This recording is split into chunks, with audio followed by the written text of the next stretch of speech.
జయ లక్ష్మీనారాయణ. ఇప్పుడు ధనుర్మాసంలో 4వ పాసురం శ్రీ లక్ష్మీనారాయణ సేవా సమితిని లైక్ చేయండి, సబ్స్క్రైబ్ చేయండి, షేర్ చేయండి.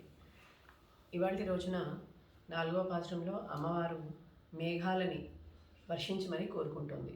వర్షించడం ఎందుకయ్యా అని మీకు అనిపించవచ్చు. ఎందుకంటే ఇది అమ్మవారు దీన్ని స్నానవ్రతంగా చెప్తుంది. స్నానం చేయాలి అంటే కనుక నీరు సమృద్ధిగా ఉండాలి. కాబట్టి ఆ నీరు సమృద్ధి కోసమని మేఘాలని వర్షించమని కోరుతుంది. అంటే మేఘాలని వర్షించమని కోరుతూ ఆచార్యుల యొక్క కృపని వర్షింపచేయమంటుంది. ఏం కృపని? జ్ఞానము అనే కృపని వర్షింపజేయమంటుంది. దానివల్ల భగవత్ అనుభూత విభూతి కలగడానికి, అలాగే ప్రపత్తి చేసే సాహసం రావడానికి. కొంతమంది ప్రపత్తి చేయాలంటే మాకు సాహసం కావాలండి అంటారు. ఎందుకు అంటే అన్నీ వదిలేసి భగవంతుడిని మేము ఆశ్రయించాలి అని అంటే కనుక మాకు అంత ధైర్యం కూడా రావాలి కదా, మేము ఇవి వదిలేయగలము, భగవంతుడే చూసుకుంటాడని. భగవంతుడు చూసుకుంటాడు అనే నమ్మికని కుదిరించడానికి మనకి ఆచార్యుల యొక్క ఉపాసన ఆయన సిద్ధి మనకేం చేస్తుంది అని అంటే కనుక మనకి ఒక చక్కటి దారిని చూపిస్తుంది. అలాంటి వర్షం కావాలయ్యా. ఎలాంటి వర్షం కావాలి? 3 వర్షాలు కావాలి. అంతా జనులకి ఈతి బాధలు తొలగాలి. ఎందుకు? వర్షం లేకపోతే ఏమవుతుంది? వర్షం లేకపోతే అకాలం వచ్చి మనకి రోగాలు వస్తాయి. అందువల్ల వెనకటి పాశ్రం మనకి ఏం చెప్తుంది అనంటే, ముందు రాబో పాశ్రాల కన్నా కూడా సంధ్యావందనానికి ప్రతిరూపంగా మనకు కనిపిస్తుంది. 3 కాలాలు మనం సంధ్యా సమయంలో 3 విధాలుగా మంత్ర అనుష్ఠానం ఉంటుంది. ప్రాతకాలంలో మిత్రుని, సాయంకాలంలో వరుణుని, మధ్యాహ్న సమయంలో సూర్యుడిని ప్రార్థిస్తారు. అలాగా అమ్మవారు 3 వర్షములు అని చెప్తున్నట్టుగా మనకి అనిపిస్తుంది. సూర్యుడు, సూర్యదేవత అనుగ్రహం వలన తాము సకల శుభాలను అందాలేని అట్లా కోరినట్లుగా గోపికలు వర్షాన్ని ఇచ్చే ఆ పర్జన్యుణ్ణి కూడా అర్థిస్తున్నారు అనే కంటే వాళ్ళు ఆర్డర్ ఇస్తున్నారు అనేదే కరెక్ట్గా ఉంటుంది. ఎందుకు అంటే కనుక అమ్మవారు వర్షం ఎలా వర్షించాలో కూడా చెప్తూ ఉంటుంది. కాబట్టి స్త్రీలకు సంధ్యావందనం మంత్రపూర్వకంగా ఉండదు. కాబట్టి లోక దృష్టిలో విరోధం లేకుండా ఉండడానికి, దాని యథార్థాన్ని మననం చేసుకుంటూ భగవత్పరంగా తమ అంతఃకరణ శుద్ధికి వీరు 3 పాసురాలలో నిత్య కృత్యాలను ఆచరించిన వారై ఉన్నారు.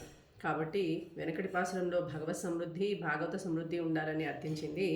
ఇందులోనేమో మనకి వర్షాన్ని అనుగ్రహించమని అమ్మవారు ఆచార్యులని అర్థిస్తున్నట్టుగా ఉంది. భగవత్ కారుణ్య రసవృష్టిని నిర్వహించు ఆచార్యులని ఆనిమరై కన్నా ఒండ్రు నీకైకర్వేల్ అని అమ్మవారు అడుగుతోంది. అంటే భగవత్ కారుణ్య రసవృష్టిని నిర్వహించే ఆచార్యులను సంబోధిస్తోంది ఇక్కడ. ఆచార్యులు కూడా సముద్రంలాగా గంభీరులాగా ఉంటారు. విశాలమైన హృదయాలై ఉండాలి. ఒక చోట కాక అంతటను చుట్టి పరిపూర్ణంగా తృప్తినిచ్చినట్లు భగవత్ కారుణ్య రసాన్ని ప్రసరింపచేయగలవారు కావాలి. భగవంతుని కంటే ఆచార్యునిలో ఔదార్యము ఎక్కువగా ఉంటుంది అని అంటుంది అమ్మవారు. ఆచార్యులు సర్వత్రా సమభావంతో సుకృత దుష్కృత విభాగాలు లేక దయతో భగవద్గుణాలను ప్రసరింపచేస్తూ ఉంటారు. వీళ్ళు మంచివాళ్ళ, వీళ్ళు చెడ్డవాళ్ళ అని ఆలోచించకుండా ప్రతి ఒక్కరికి వీళ్ళు భగవంతుని యొక్క గుణగణాలని తెలియజేసేవారై ఉండాలి. అంతటి విశాల హృదయం వీరిలో ఉండాలి. అంటే క్షమాగుణం వీరిలో ఉండాలి, దయాగుణం వీరిలో ఉండాలి. భగవంతుని కన్నా ఔదార్యమైన గుణం వీరిలో ఉంటుంది అంటుంది అమ్మవారు. సర్వేశ్వరుడు ఫలం ఇచ్చినప్పుడు వారికి చెడ్డ కర్మలను, మంచి కర్మలను చూచి కర్మానుగుణంగా ఫలం ఇస్తాడు. కానీ ఆచార్యుడు వారిలో ఉన్న ఆర్తిని చూసే వర్షిస్తాడు. మంచి చెడ్డలు తారతమ్యాల్ని ఎంచడు. లేకపోతే ఆచార్యుడు పార్షాలిటీ చేస్తున్నాడు అంటారు. మేఘము ఉప్పగా ఉంటుంది, సముద్ర జలములు అలాగే ఉంటాయి. మేఘానికి ఆచార్యునికి సామ్యము చూడదు. తాను తావి మధురమైన జలాన్ని లోకానికి వర్షిస్తాడు. మేఘం ఏం చేస్తుంది? తాగేది ఉప్పు నీటిని, సముద్రంలో ఉన్న ఉప్పు నీటిని తాగి మధురమైన జలాన్ని మనకి అందిస్తుంది. కాబట్టి మనకి వానలు లేకపోతే నీరు అసలు లేదు అని అర్థం అన్నమాట. ఆచార్యులు దురవహాగానములుగా కఠినములైన శృతి సాగరములందలి యథార్థాలని తెలుసుకొని వానిని సులభంగా మధురమైన రీతిలో మనకి అర్థమయ్యేలాగా తెలియజేస్తూ ఉంటారు. మేఘము దేశమంతటా తిరిగి ఇది ఎడారియా లేకపోతే ఇది పంట పొలమా అని భేదం లేక ఎలా వర్షిస్తాడో, అలాగే ఆచార్యులు కూడా తీర్థయాత్రలన్న మిషతో దేశయాటన చేస్తూ అందరికీ బ్రహ్మత్వాన్ని అందిస్తూ ఉంటారు. బ్రహ్మత్వం అంటే మళ్ళీ ఏంటి? బ్రహ్మత్వం అంటే ఆనందం. మేఘం వర్షించనిచో లోకమున రోగాలు పీడలు అధికంగా అవుతాయి. అట్లే సదాచార్య ఉపదేశం లేకపోతే దేహభ్రాంతి కలుగుతుంది. ఏమని? ఇది నాది, అన్నీ నావి అనేది మనకి కలుగుతుంది. మున్నగు రోగాలు విజృంభించి మనం ఏమీ చేయకుండా చేస్తాయి. మేఘం తనకున్న జలాన్నంతా వర్షించి తృప్తి తీరకుండా ప్రత్యుపకారం ఆశించదు. మేఘం మనకి వర్షించినప్పుడు ఇంకా ఇవ్వలేకపోయానే, ఇంకా సరిగ్గా ఇవ్వలేకపోయానే అని బాధపడుతూ ఉంటుంది. ఆచార్యులు కూడా అంతే, తమకున్న జ్ఞానాన్ని ప్రత్యుపకారం లేకుండా ఇతరులకి ఉపదేశం చేస్తారు. చేసి ఇంకా ఏమైనా చేస్తే బాగుంటుందా వీరికి అని చెప్పి ఆలోచిస్తూ ఉంటారట. మేఘం తనకున్నదంతా ఇచ్చి అయ్యో అనుకుంటూ ఉంటుంది. అలాగే ఆచార్యులు కూడా తనకున్న జ్ఞానాన్నంతా పంచినా ఇంకా ఏమైనా పంచితే బాగుంటుందేమో అని ఇంకా నేర్చుకోవడానికే ప్రయత్నం చేస్తారట.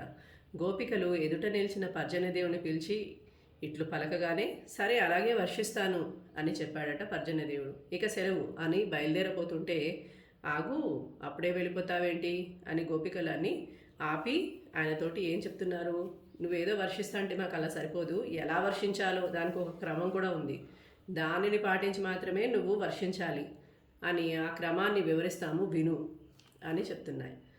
ఆళియుల్ పుక్కు, సముద్రంలో నీరు తాగినప్పుడు పైపైన ఒడ్డున నీరు తాగడానికి వీల్లేదు, చిన్న చిన్న గుంటల్లో నీరు తాగడానికి వీల్లేదు, పడిల్లో చెరువులలో నదులలో నీరు తాగరాదు. సముద్రంలో మధ్యకు పోయి అగాధం ఉన్న చోట నుండి అక్కడ నీటిని తాగాలి. నీటిని ఎలా అంత తాగిన అంటే ఏంటి, ఆ మధ్యలో వెళ్ళి నీటిని తాగాలంటుంది ఏంటి అని అంటే కనుక భగవతత్వంని ఎరగడానికి ఇతర ప్రమాణాలని వేటిని ఆశ్రయించకుండా వేద ప్రమాణాలని ఆశ్రయించిన వాడు ఆచార్యుడై ఉండాలి అంటుంది. అనంతములకు భగవద్గుణాలే ఒక సముద్రము. భగవద్గుణామృత సముద్రంలో ప్రవేశించి వాటిని పరిపూర్ణంగా అనుభవించిన వారే ఆచార్యులు. కాబట్టి అలాంటి ఆచార్యుడు మాకు కావాలి. ముగందుకొండు అంటోంది. నడిబొడ్డున చొచ్చి జలన్నంతా ఇసుక తగులునంత వరకు తాగి పరిపూర్ణంగా నీవు జలంతో నిండినవాడై అప్పుడు మాత్రమే మాకు నువ్వు వసగలుగుతావు.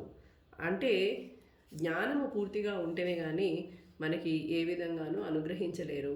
భగవద్గుణాలు 2 విధాలు అని అంటుంది. ఆ 2 విధాలని ఆశ్రయించిన వాడు ఆచార్యుడు కావాలి అంటుంది. అంటే ఏంటి, అలా ఆశ్రయించిన వాడు గుణాలనే ఆశ్రయించాలి అని అంటుంది అమ్మవారు.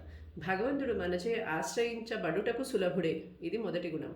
దీన్ని ఏమంటారు, ఆశ్రయ సౌకర్య పాదుకా గుణము అంటారు. రెండో గుణం ఏంటి, ఆశ్రిత కార్యపాదక గుణము. అంటే ఏంటి, ఆశ్రయించిన వారి కార్యాలను చేయగలిగిన వాడు, స్ఫురింపచేయి గుణాలు. ఇవి మనకి ఎంతసేపు మనకి బోధించే ఆచార్యుడు కావాలి. కేవలం సౌలభ్యాన్నే చూసే ఇంత సులభుడే అని తోచి మనకి ఆయన పైన ఆదరణ ఎక్కువగా పెరిగే ఆయనని పరిపూర్ణుడుగా భావించి మనం ఎంతసేపు ఆరాధన చేస్తూ ఉంటాము. ఇది వదలలేని పరిపూర్ణ అనుభవంతో మనము పూర్తిగా ఉండాలి అంటుంది అమ్మవారు. ఆర్త్ ఏరి అంటే నీవు సముద్ర జలంలో తృప్తిగా నీరు తాగిన తర్వాత మళ్ళీ ఏం చేయాలి, నేను తాగేశాను కదా అని చెప్పి వచ్చి వర్షించడానికి వీల్లేదు, నువ్వు గర్జించాలి అంటారు. అంటే గర్జించినప్పుడు అంటే ఏంటి, మనం భోజనం బాగా చేసామనుకోండి మనకి ఎలా తేన్పు వస్తుందో అలా నీవు గర్జించాలి.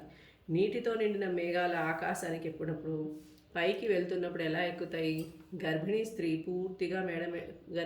పూర్తిగా నెలలు నిండిన మనిషి మేడమెట్లు ఎక్కాలంటే ఎంత కష్టంగా ఉంటుంది, నెమ్మదిగా పైకి ఎక్కుతుంది. అలా నీవు కూడా నెమ్మదిగా ఆకాశానికి వెళ్ళాలి. ఆచార్యులు కూడా తాము అనుభవించిన భగవత్ పూర్ణములు లోపల ఉన్నవి ఒకసారి గర్జిస్తారట.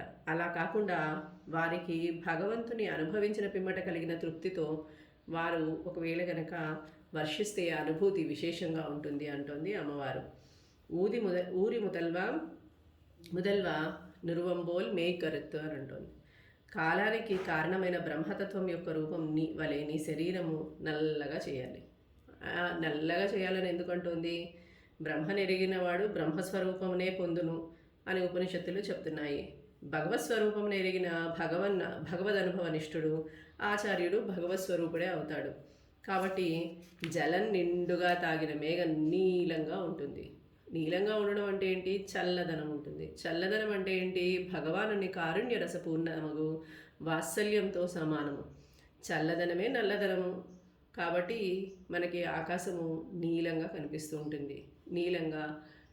నీలం అంటే ఏంటి, అనంతానికి చిహ్నము, అగాధానికి చిహ్నము. ఆకాశము అనంతము అవడం వల్ల మనకి నీలంగా కనిపిస్తూ ఉంటుంది. పాళి అందోరుడే పద్మనాభన్ కయ్యల్, విశాలమగు హృదయానికి బాహువులుగా పద్మనాభుని చేతిలో మెరిసిన చక్రంలాగా మెరిసి వర్షించాలి అంటుంది. ఆకాశాన్ని అధిరోహించిన మేఘము నల్లగా ఉండి వర్షించుటకు ముందు మెరుస్తుంది. ఆ మెరిసే మెరుపు పద్మనాభుని చేతిలో ఉన్న చక్రానికి చివర ఉన్న మెరుపులాగా ఉండాలి అంటుంది. ఆచార్యుడు మేఘం కూడా మెరాలి, మెరియవలేను అంటే కేవలం జ్ఞానమే కాక ఆచరణ కలిగి కూడా ఉండాలి. ఆచార్యుడు మనకు తన తేజస్సుచే భగవత్ స్వరూపము సాక్షాత్కరింప చేయగలడు. జ్ఞానశక్తి క్రియాశక్తి కల తత్వము ఆచార్యతత్వము.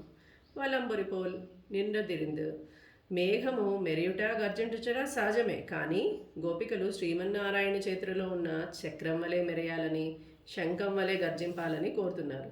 మెరియు చక్రము మెరుపు వలె ఉండాలి, ఉరుము శంఖం వలె ఉండాలి. ఎందుకు శంఖంలాగా ఉండాలి? వీరు సర్వత్రా శ్రీమన్నారాయణ తత్వాన్నే స్వరూపాన్నే దర్శించాలని కోరుకుంటున్నారు. ఆఖరికి వర్షంలో కూడా మేఘంలో కూడా స్వామినే చూడాలని కోరుకుంటున్నారు. శంఖము శ్రీ మహావిష్ణువు యొక్క నోటి నుంచి వచ్చిన వాయువునే ఆహారంగా కలది. వారి చేతిని ఎల్లప్పుడూ వీడక ఉండే స్వభావం కలది. అట్టి భాగ్యము ఈ గోపికలకి కావాలని కోరుతున్నారు. చక్రము అప్పుడప్పుడైనా సంహారం కోసం బయటికి వెళ్తుంది, మళ్ళీ వస్తుంది. కానీ శంఖము ఎప్పుడు స్వామిని వదిలి ఉండదు. అందుకనే శంఖము ప్రణవం. అది భగవంతుని వాచకమగు శబ్దము. అది ఎల్లప్పుడూ భగవంతుణ్ణి వీడదు. మాకు అలాంటి తత్వం కావాలి అని చెప్తున్నారు. తాళాదే సార్గముదైత్త శరమరైపోల్ వాల ఉరికినిన్ పెయ్యిదిడాయ్. ఆ వర్షము నారాయణుని విల్లు నుంచి వచ్చిన బాణవర్షంలాగా ఉండాలి అంటుంది. ఆ ధనస్సు ఒక్కసారి ఎక్కుపెట్టి బాణాన్ని అనుసంధానిస్తే తనంత తాను శత్రువులు చనిపోయే వరకు ఆ బాణవర్షము కురిపిస్తూనే ఉంటుంది. అట్లే ఓ మేఘమా, నీవు కూడా లోకంలో నందలి ఈతి బాధలు తొలగినంత వరకు ఆగక వర్షించాలి. ఆ వర్షంచే లోకానికి సుఖము చేరుటయే మా వ్రతం యొక్క ముఖ్య ఉద్దేశము అంటుంది. నాంగళం మార్కరి నీరాడ మకరిందేలో రెంబావాయ్. తమను అనుమతించిన పెద్దలు ఆనందించి తామును ఆనందించినట్లు పర్జన్యదేవుని వర్షించవలసిందిగా గోపికలు ఇందు ఆదేశిస్తున్నారు. ఎవరిని ఆదేశిస్తున్నారు? పర్జన్యదేవుని ఆదేశిస్తున్నారు. ఆంతర్యమున పరమాత్మ సంశ్లేషము తమకు కలుగునట్లు ఆచార్యులు కారుణ్యరసం వర్షించాలని అర్థిస్తున్నారు. అంటే ఆచార్యులు తలుచుకుంటే మనల్ని భగవంతుల దర్శనం యొక్క చూపించడం సాధ్యమే అని చెప్పి అమ్మవారు మనకి చెప్తోంది ఇక్కడ. జయ లక్ష్మీనారాయణ.